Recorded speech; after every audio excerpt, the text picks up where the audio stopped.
Good afternoon. I'd like to welcome you to what is an exciting time for Michigan State and our community. I'd like to start with a few thank yous. First and foremost, to our current football student athletes. You fought through a year of adversity. You showed up every day. You've given maximum effort, and you've made us all proud. Thank you to our Board of Trustees for allowing me to do a thorough search. Thank you to President Teresa Woodruff for providing support through this process. And an extra thank you to our passionate alums and our donors and the entire Michigan State community. Throughout the season, you've proven your loyalty was incredible. Your support was incredible, even in times of adversity. And when I was out doing this search, the candidates spoke about the loyalty of the Michigan State fan base. It did have an impact on our candidate search. And finally, thank you to the athletic department. This search was a consuming process. And you all continue to do the great work we do in Spartan Athletics. We had a great fall, and our winter programs are off to a great start. I'd like to thank a few individuals separately. Kristen Mackley, Cody Cox, Matt Larson, Ashton Henderson, Epiphany Clark, and Jennifer Smith. And Jennifer, thank you so much for your teamwork and dealing with me. She's somewhere out here. But Jennifer kept me on task. I kind of got off a little bit, and we've done some really good teamwork together. I would not have been able to complete this process without Jennifer Smith, so thank you. At the beginning of this process, I had conversations with three key stakeholder groups: a key group of donors and alums, a key group of alumni, former student athletes that included Steve Smith, Lorenzo White, Benny Fowler, Kirk Cousins, and Jimmy Ray, and 14 current student athletes. It was from those conversations that we developed the criteria for the search process. Many of the same priorities emerged across the three groups. They wanted a man of character, someone who develops authentic relationships and cares about their players on and off the field. They wanted someone who would be committed to building something special, recruiting student athletes, and developing them as players and people. They wanted someone who would engage the community, motivating not just the student athletes, but the greater community, the fan base, and program stakeholders. And they wanted a coach with a proven track record, experienced coaching in big games and at the Power 5 level, and with a vision for what's required to have success at MSU. Finally, in my conversations with the football student athletes and alums, both current and past, they stressed the importance of someone who believed in football should be tough, physical, and innovative, building on the history of what MSU has traditionally been, from Biggie to Duffy to Perlis and to my guy, Coach D'Antonio. Tough, physical football has always been a part of Spartan football. As I mentioned at the beginning of the search process, we would be thorough, with approximately 12 candidates interviewing at least once. There was tremendous interest in this position. Michigan State is absolutely viewed as a great job in college football. It was over the course of this process and with a focus of the established criteria that Jonathan Smith emerged as our leading candidate. First, he can obviously coach. Pac-12 Coach of the Year in 2022. 3 straight bowl games. 18-7 over the last 2 seasons. His style of play will connect with Spartan fans. Over the last few weeks, I've watched a lot of late Saturday night Pac-12 games. And I appreciate the way his teams play. His teams are tough and physical, but also creative in their play calling and their schemes. He's committed to developing student athletes as players and men. Understanding that's their process, and it requires hard work, and there are no shortcuts. And there's a genuine care for the student athletes as people.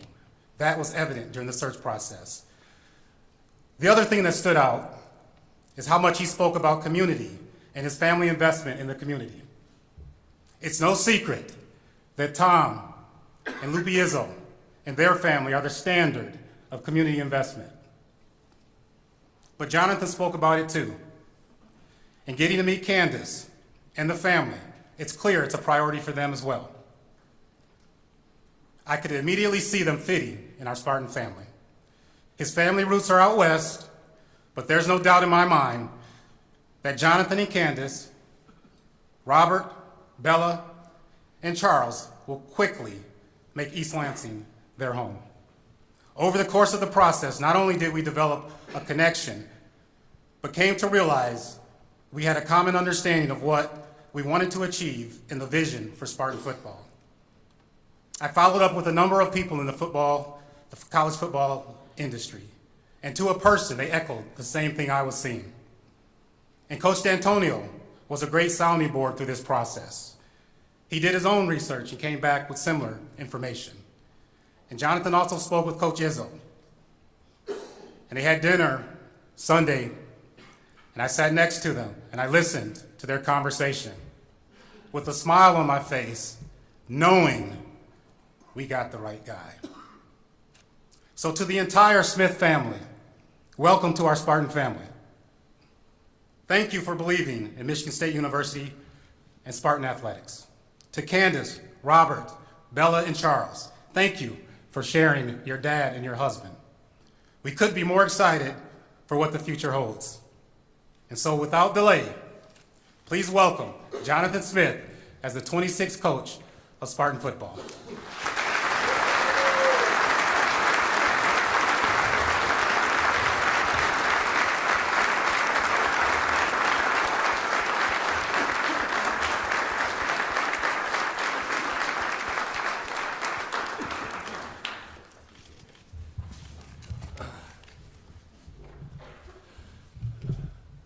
Wow, I am excited to be here. Similar to Alan, I want to thank some people as well. Start with you for being here today in this beautiful setup. First time in here.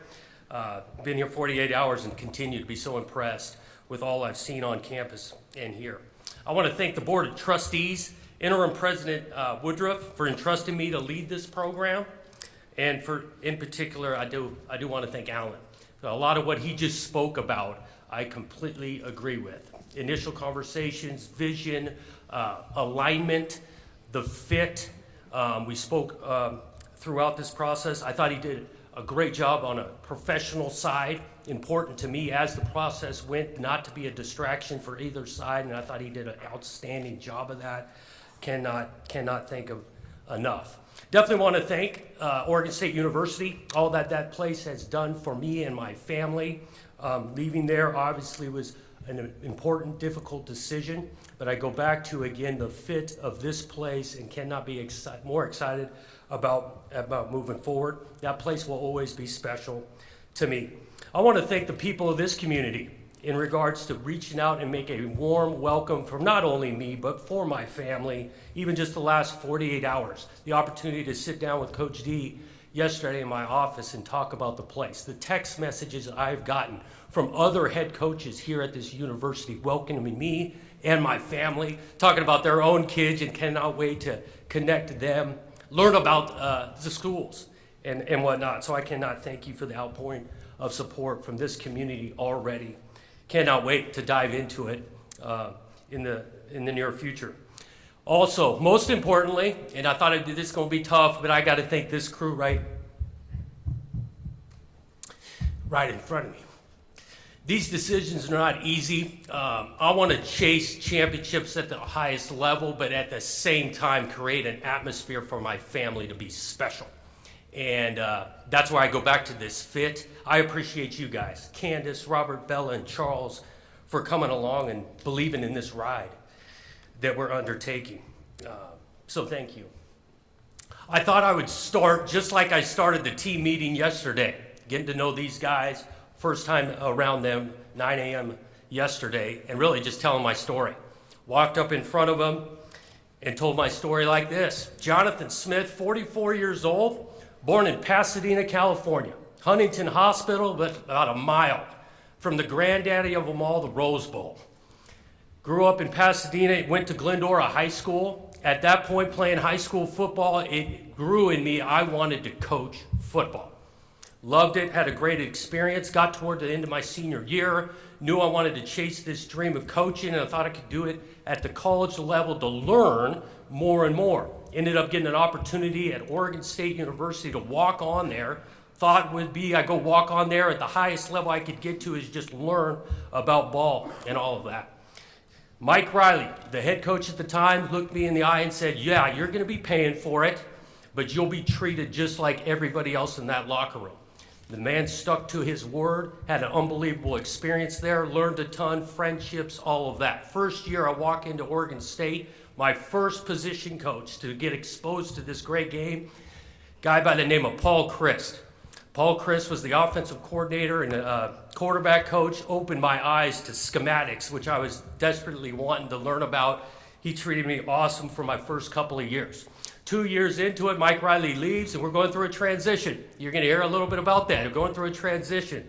Again, speaking as if to the players, transition, Dennis Erickson comes in, ended up winning a few games the next couple of years, knew I wanted to get into coaching. Dennis Erickson allows me to start my coaching career after that, being a graduate assistant right there at Oregon State. 2 years of being a graduate assistant, I got my first opportunity to be a full-time coach at the University of Idaho. I want to thank Nick Holt for that opportunity. Learned a ton from him, experienced that. Was at Idaho for 6 years, went through 3 different head coaches at that time. Transition, different head coach, schematics, all of that. I learned a bunch through that experience of 6 years. Got to the point, though, I wanted to continue to progress in the profession. Went to the University of Montana. Robin Pflugrad gives me my first opportunity to call plays, be an offensive coordinator. Loved Missoula, Montana for 2 years. And then I got a call after that by a guy named Chris Peterson. Chris Peterson's down at Boise State, gives me opportunity to be a quarterback coach down there. Went down to Boise, 2 years there, great experience. Met a bunch of good coaches at the same time and players. And then after 2 years, Chris Peterson decides to transition to the University of Washington, thinks enough of me to bring me along, go to the University of Washington as the offensive coordinator, quarterback coach. Again, transition, new culture, learned a ton from those 4 years. After a couple of years of transition, building the culture, in our third year, we went to the college football playoff. In 2016, sounds like we were following a university the year before in the college football playoff.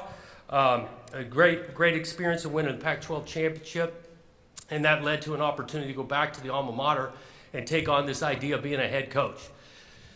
Place was, got there 6 years ago.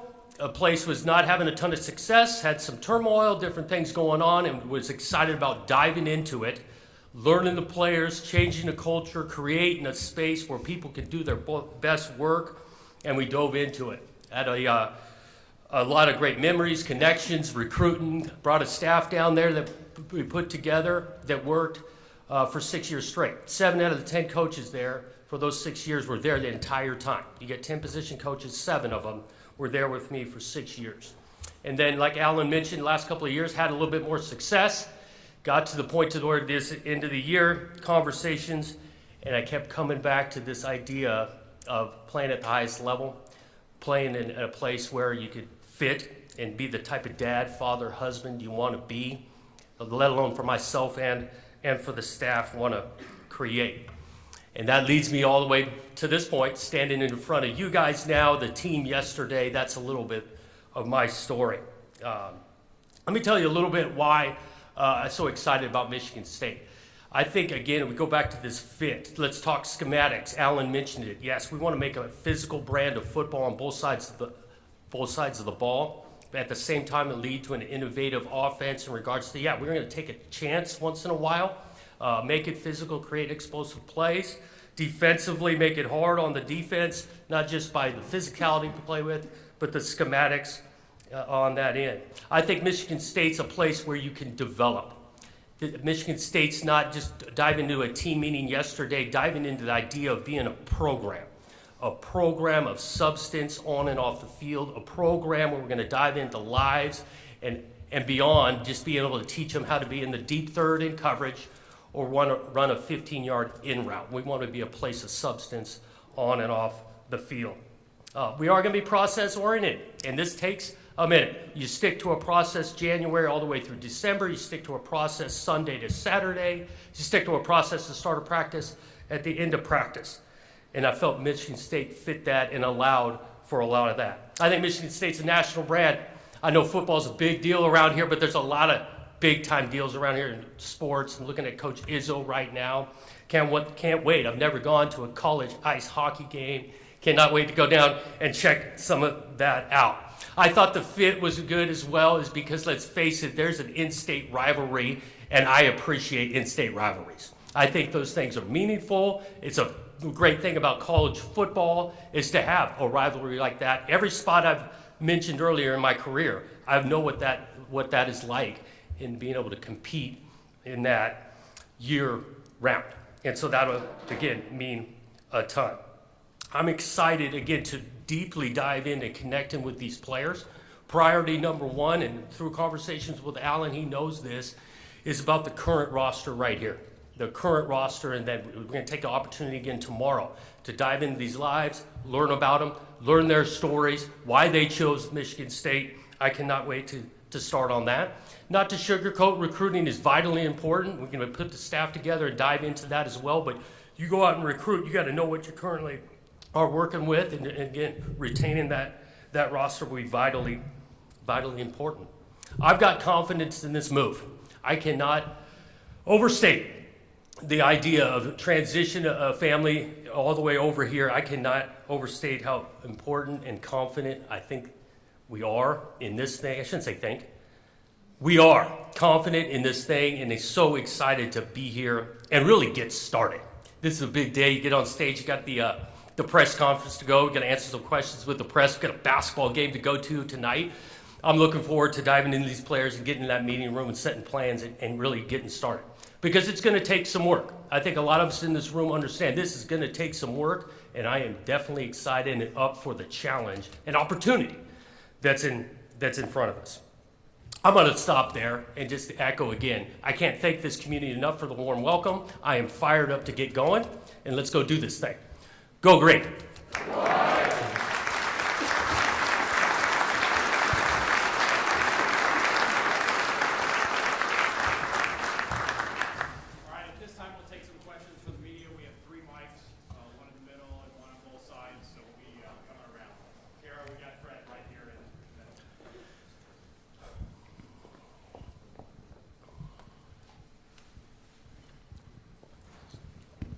Want to go first.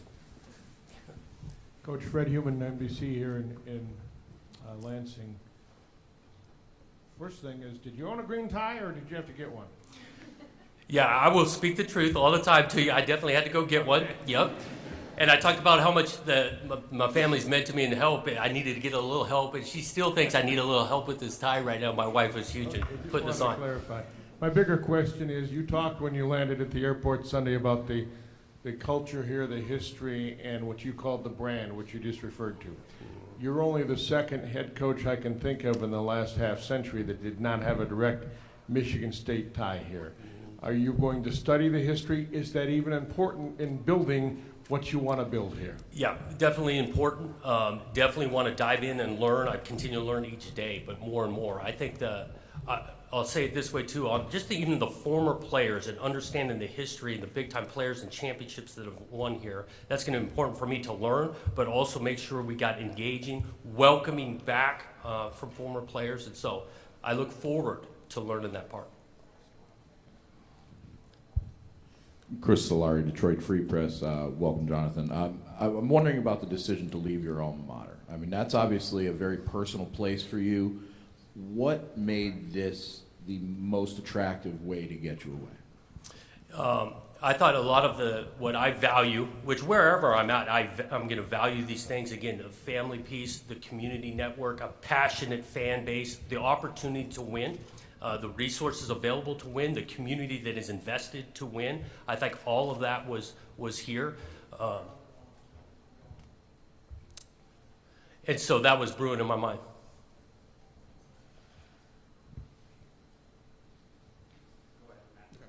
Hi, Jonathan. Matt Lenz with MLive. I was wondering, you talked about recruiting, and I was wondering how you plan on assembling your staff with, being you got a lot of West Coast guys to try and, get Midwest connections, and do you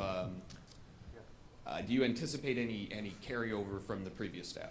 Yep. The intention is to build a staff with great men that are great teachers, that are elite people, that will invest in the lives of the players. Yes, there's a crew that has been with me for a long time. There's a lot of the reason I'm standing up in front of you, and so yes, they'll be a part of that. The intention also coming over, understanding that's it's not an elephant in the room. I have a lack of deep ties to the Midwest. Cannot wait to get engaged and dial into the high school players or high school coaches in Michigan. At the same time, a staff reflecting some background there will be an intention on this staff. There are some good coaches that were currently here. Those people, a few of those guys I will be talking to. And so we will take some time to put this together because you got to get these things right, the right mix fit. But yes, some continuity of what I've been around, can speak the language from the get-go. Midwest ties will be in intention with some of the others, and then exploring some of the coaches here. Hello, Coach. Congratulations and welcome. Lindsay Huddleston, Sports Psychology Solutions, SPS. Coverage is focused on mental toughness and mental health for athletes. With that, can you give your perspective on mental health as it relates to athletes in this current time in college sports? Yep. I think it's a very important topic, very important to be able to recognize, to remove the stigma sometimes that can be around mental health, because there's no question we got to play mentally and physically tough, right? But there's a difference there when it goes into mental health. Excited about learning the resources around here and removing any stigma that our current players or future players would have in regards to mental health. Jonathan Wright, I apologize. Stephen Brooks, 24/7 Sports. When you took over Oregon State as a first-time head coach, I'm wondering what were sort of your initial steps that you look back and like that you think can be repeatable here that you might want to implement? And maybe what did you learn from that experience that you might want to change this time around, especially with the changes in college football, NIL transfers, things like that that weren't around when you took over that job? One thing I learned very quickly, this idea of building trust. When you take over a program, walked into that team room, and I didn't know many of them. I hadn't been in any homes to not just know them, but their family network and those that are there, knowing their story. I learned that as soon as possible, that is priority number one to learn this roster. Not just what they look like on tape, but what their story is. I think that you can coach these guys as hard as you care about these guys, and then they know that. And so I think building trust from the get-go will be vitally important on that. I think a clear and concise message of how and why we're going to do things is really important from the get-go. Buy-in, belief, that's just not free. And so really spelling that out of why we're going to be approaching things and why it's going to help them on and off the field, why it's going to help us win and win big games and ultimately try to win championships. Larry Lage from the Associated Press. What will be some catchphrases or mantras that your players will hear you say so much that they'll hear it in their head? Yeah, I think from the start we're going to, low ego, high output, selfless. I think football is the ultimate team game. Walking in there, these roster sizes now getting over 120 some odd guys. There's 11 guys on the field. I think it's the ultimate team game. No shot at Coach Izzo over here, but you play hoop, man. You put 4 guys over here and let LeBron play one-on-one. That can take place up schematically and all of that. Football's a little different, and so it's the ultimate team game on that of being selfless and being a great teammate.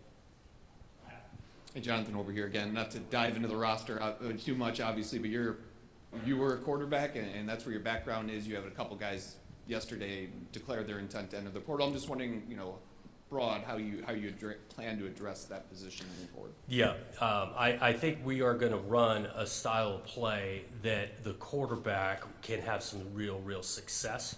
I think being the starting quarterback at Michigan State is an unbelievable opportunity, and that opportunity is there for who's in our locker room starting in January.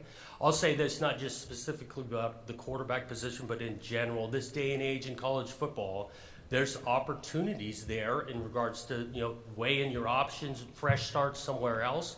All of the current players unsettling the last year, and so that's not, how I would say, not totally surprising for guys to maybe want to explore an option or two. And I get that, and we really support those that want to be in that locker room in January. I got a firm belief we can hit the ground running and do something special. Jack Ebling, the Drive with Jack and Press Pass. Jonathan, not that long ago, 2010 through 2016, 5 times in 6 years, Michigan State won 11 or more games. How comforting is that to know, instead of being in a program that hadn't had a winning season for 28 years? And how much might you use the input from Mark D'Antonio, hi Mark, as a comfort and as a resource as you build this? Yeah. I hope Coach D, awesome conversation yesterday, spoke with him on the phone on Saturday when it was announced. Definitely plan on leaning on him, because you're right, he did it at the highest level. The idea of sustainability and development, me and him were in cahoots on how we want to approach this thing. Now, this is a little bit different landscape from 2010 to 20 and how this has changed, and so you've got to be able to navigate. But I think there are some core principles of development and recruiting that can last a lifetime, and plan on doing it. All right, we're going to take 2 more. We'll go Maddie and then wrap up with Chris here. Maddie Kenny, Detroit News over here. How much did the Pac-12 kind of, all the conference realignment and everything that's happening, how much did that play or have an impact in your decision to come to Michigan State, Big Ten school where there's just more overall stability? Yeah, not a major factor. Like I tried to describe it to my team. Look, instability, conference realignment, all of this stuff. There's some brewing in me of the idea of going somewhere if the fit was right, and just being really selective on that. And so, yeah, other opportunity here or there, wasn't interested. Just the more engaged in conversation with Michigan State, I got more and more excited about it. I do. Look, you know me, I'm a West Coast guy, and all that Pac-12 conference, the championship, I think it is kind of sad in general for that thing to blow up with the history of that place. I go back to where I was born and raised, going to Rose Bowl, and Big Ten's playing the Pac-12 and all of that, but I'm genuinely excited to be a part of the Big Ten, part of this place. And so that excitement just grew on me. Jonathan, Chris Solari, Detroit Free Press. I had heard you mention that you had watched some of the games from Michigan State during the process. Kind of what did you see that maybe with the roster and with the program that enticed you with this job? And how do you feel, like when you were watching that, do you feel like you can move it forward in what areas? Yeah. Some of the reason we watched them, we played the University of Washington. Michigan State played them earlier in the season. We played them week 11, so that game was one to be diving into, and we did that. I watched, not the entire, but a good amount of the game against Rutgers, actually. Rutgers, miserable rain. I told the team this too, but the idea they had a great chance, and in that game, just couldn't finish it. And I talked about the character of this team, because later, Indiana game, that game is tight. And the season had been long at that point, and they've been unsettling, all of that. The character of these guys continue to buy in and go and find a way to finish at the end. That showed me a team that's got some character to it, watching that tape.